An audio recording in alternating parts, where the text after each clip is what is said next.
Mártir, ¿quién no ha escuchado esas palabras? Gente que por sus creencias, convicciones o gente que lucha por un ideal pierde la vida por culpa de esas ideas. En el cristianismo es bastante común escuchar dichas palabras. Es algo que tenemos muy normalizado en el cristianismo. Siempre escuchamos la historia de los santos, de aquellos que perdieron su vida defendiendo al cristianismo y no doblegándose ante otras fes. Siempre escuchamos esas palabras en la iglesia, en las reuniones de los templos, en cualquier lugar siempre se habla de los mártires del cristianismo. Hay demasiados, diría yo, y creo que si alguien escucha esa palabra, de inmediato piensa en el cristianismo por obvias razones. Pero ¿y si existieran más mártires fuera del cristianismo? Pues sí, en esta ocasión veremos algo diferente, algo que tal vez les impresione y te deje pensando un muy buen rato. Hoy hablaremos de los mártires del paganismo, paganos que defendieron su fe hasta el último minuto, muriendo en nombre de sus dioses. Pero antes de comenzar, hola, ¿qué tal a todos mis cuervitos herejes del imperio? Como ya vieron en este video, hablaremos de unos cuantos mártires del paganismo. Son algunos pocos, pero creo que el video va a ser bastante largo. Gente que murió por su fe. Y sí, sé que en esta semana tocaba la parte de por qué deberíamos ver al paganismo, pero la verdad el guión me está quedando un poco más largo de lo esperado.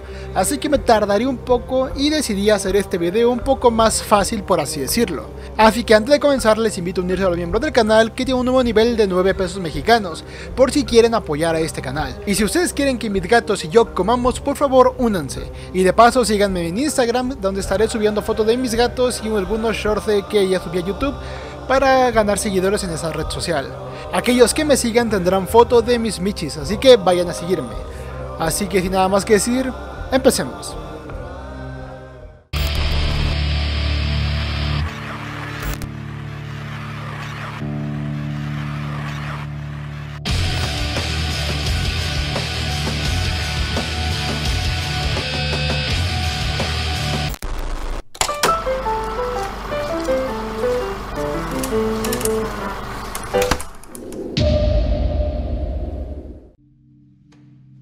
Las guerras médicas fueron un conflicto bélico entre el imperio aquemenida de los persas y la ciudad-estado griega.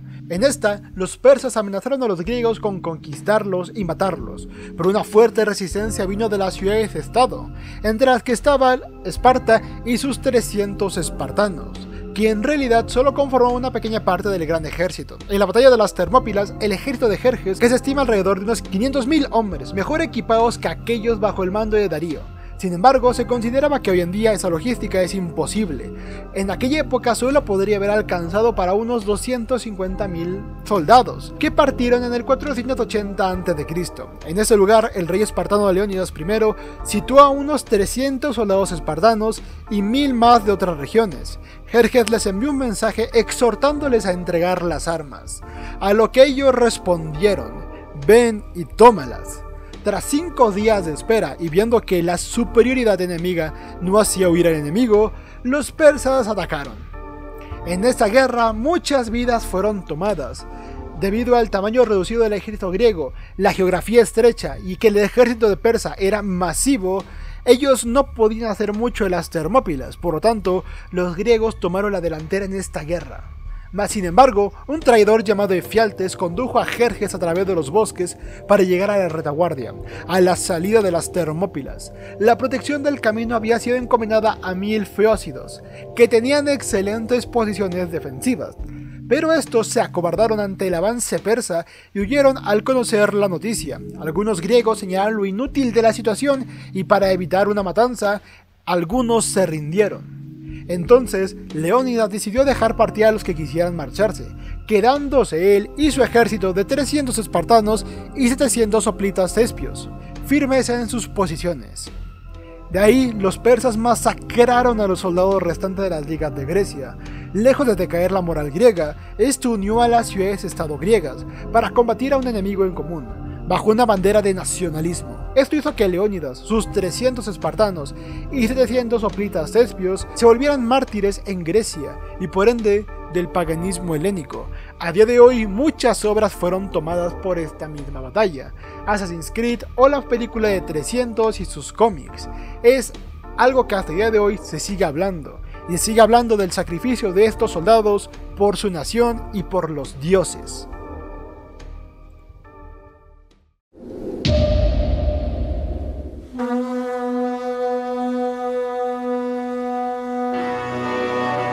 Thorir Hunt Thorenson, o Tore Hunt, apodado el Perro, fue un influyente caudillo vikingo en Holland. Tore Hunt era uno de los cabecillas de la facción campesina de Bondi, en Stiklestad, opuesta al reinado feudal del rey Olaf II.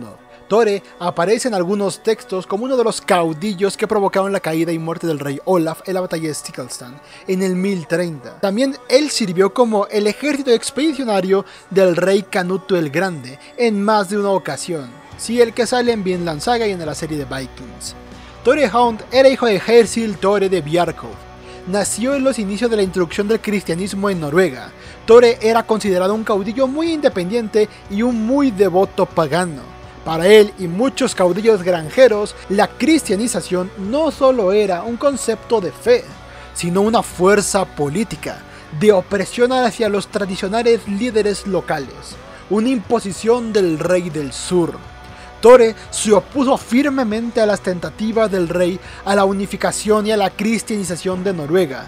De hecho, tuvo rencillas personales con la corona tras la muerte de su sobrino Asbjorn Svalde por uno de los hombres del rey, y tenía un fuerte sentimiento de venganza por dicha muerte.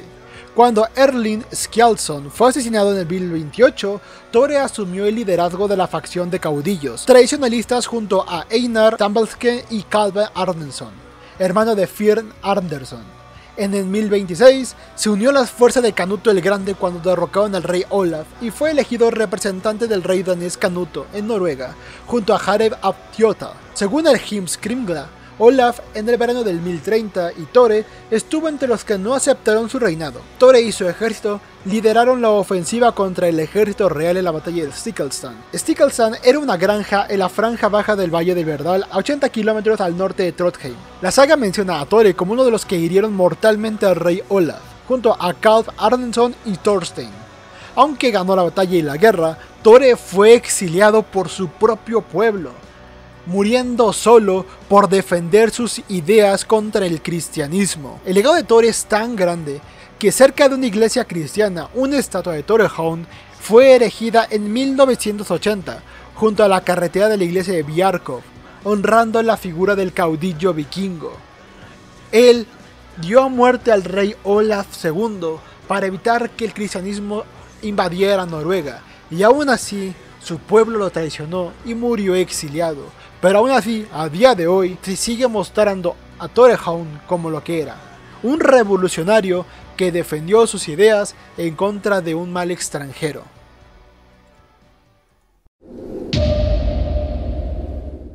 Durante la época del Imperio Romano, hubo un emperador que en vez de seguir con las creencias cristianas, decidió renunciar al cristianismo para seguir a los verdaderos dioses.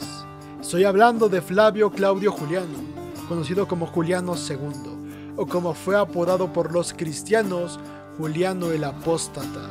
Él fue un filósofo y emperador romano desde el 3 de noviembre del 361 hasta su muerte. Su rechazo al cristianismo y su intento de restauración al culto romano tradicional, basándolo en el helenismo neoplatónico, llevaron a que fuera considerado un apóstata de la tradición cristiana.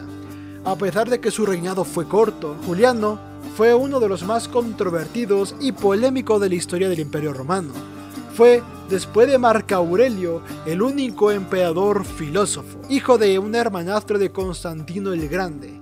Fue, junto con su hermano Galo, el único superviviente de la purga que se llevó con los familiares de su dinastía en el 337.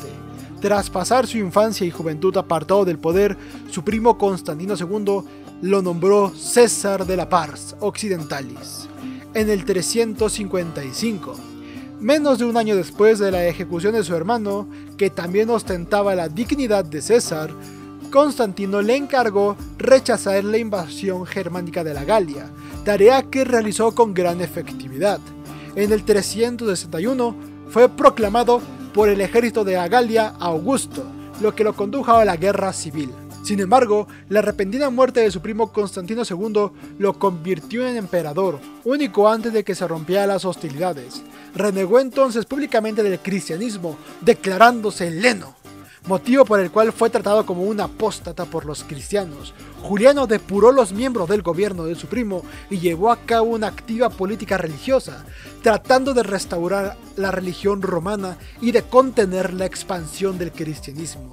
Pero desgraciadamente fracasó por la corta duración de su reinado. Asimismo, intentó revivir las costumbres republicanas del Principado.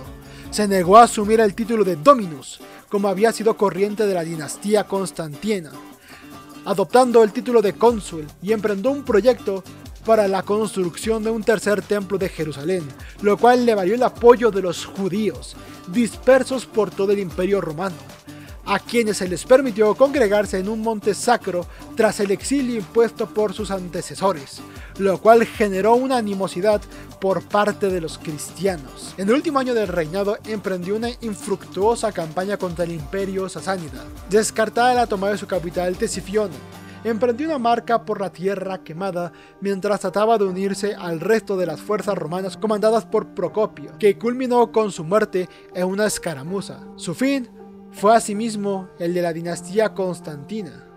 Juliano fue el último gobernante no cristiano del Imperio Romano. Creía que era necesario restaurar los antiguos valores y tradiciones romanas del imperio para salvarlo de la disolución. Depuró la pesada burocracia estatal y trató de revivir las prácticas religiosas tradicionales romanas a expensas del cristianismo. Su intento de construir un tercer templo de Jerusalén probablemente pretendía perjudicar al cristianismo más que complacer a los judíos. Juliano también prohibió a los cristianos enseñar y emprender los textos clásicos. Los cristianos consideraron su reino igual al periodo de las persecuciones, y durante siglos Juliano fue calificado como el enemigo del cristianismo. Siguiendo esta misma línea interpretativa, Theodor Mommsen ha afirmado que Juliano intentó retrasar el reloj de la historia universal y propiciar el agonizante paganismo, una vez más, la asunción del poder. Sin embargo, en el siglo XVIII, los ilustrados como Voltaire al frente, quien afirmó que el apelativo más apropiado para Juliano debería haber sido el restaurador de las religiones romanas. Lo consideraron como un héroe precursor del libre pensamiento y por ende del liberalismo. Este fue uno de los grandes, un pagano que no decidió dar marcha atrás contra el aplastante cristianismo. Él fue un héroe que no logró completar su cometido, pero más sin embargo, lo seguimos recordando como lo que fue, un restaurador. Para concluir este video, hablemos de uno de los personajes de mi país, México. A lo largo de la historia prehispánica de México existieron varios emperadores o güeyes tlatoani, y así como había malos reyes, había excelentes reyes. Tras el reinado de Moctezuma II, el peor emperador que ha tenido México, llegaron dos emperadores que darían un giro de 180 grados al reino, y por ende a la conquista de México: Cuitláhuac y su hermano Cuauhtémoc, el águila que desciende.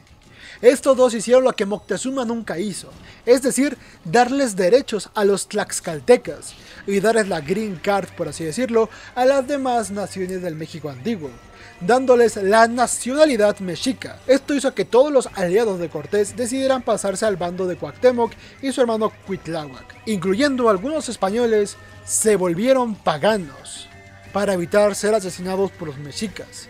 Cuauhtémoc se dio la tarea de reorganizar al ejército mexica, reconstruir la ciudad fortificada para la guerra contra los españoles, pues suponía que estos regresarían a pelear contra los mexicas. Él envió embajadores a todos los pueblos solicitando aliados, disminuyendo las contribuciones y eliminándolas para algunos, es decir, que le quitó los impuestos a las demás naciones. Los españoles regresaron un año después de haber sido expulsados durante la batalla de la Noche Triste, y con ellos venía un contingente de más de 100.000 aliados nativos, la mayoría de ellos tlaxcaltecas, históricamente enemigos de los mexicas. Tanto fue así que varios españoles decidieron dejar de lado a Cortés porque habían perdido la guerra contra ellos, y todo iría bien hasta que otro conquistador llegó a México para parar los pies a Cortés.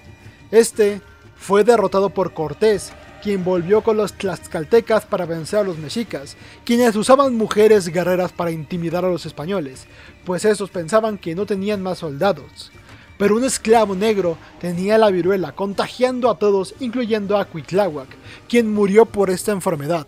Cuauhtémoc tomó el liderazgo de Tenochtitlan. Cortés y sus aliados, después de sitiar Tenochtitlan por 90 días, el 13 de agosto de 1521, los españoles, que eran comandados por Hernán Cortés, lo capturaron en Tlatelolco. Una vez en su presencia, Cuauhtémoc señaló el puñal del conquistador que llevaba en su cinturón.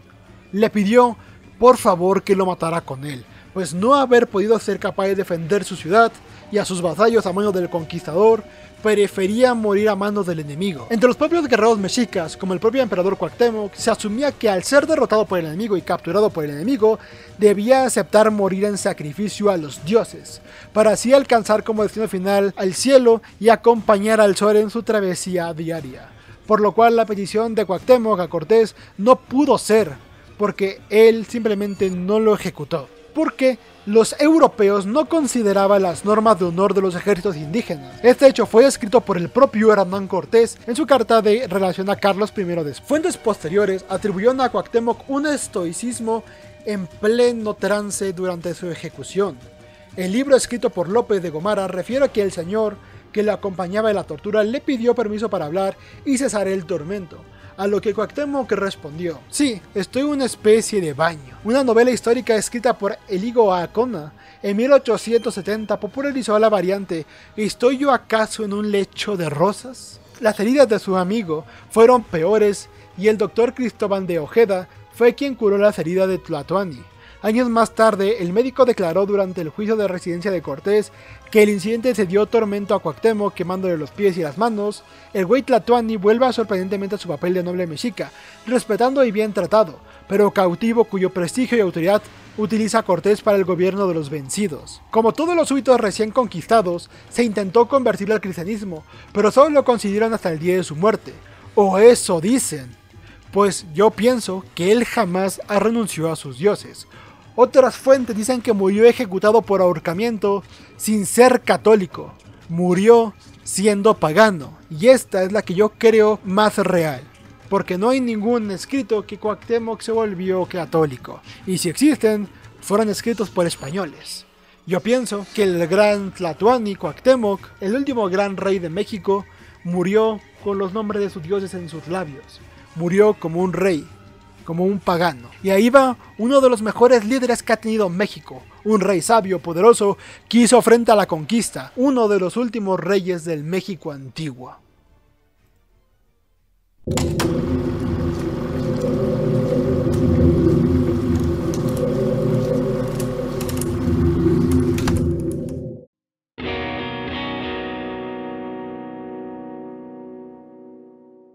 Si les gustó el video, por favor denle like y suscríbanse. El próximo video ahora sí tratará sobre por qué deberemos regresar al paganismo.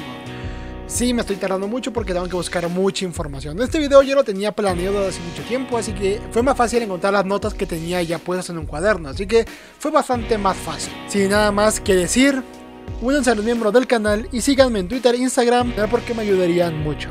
Próximamente haré directo de Fortnite o cualquier otro juego, ahora sí me haré directos. Ya sé que llevo diciendo eso como 15 millones de años, pero ahora sí los haré. Yo soy Aslatiel Deathcrow, recordándoles, sean paganos. Bye.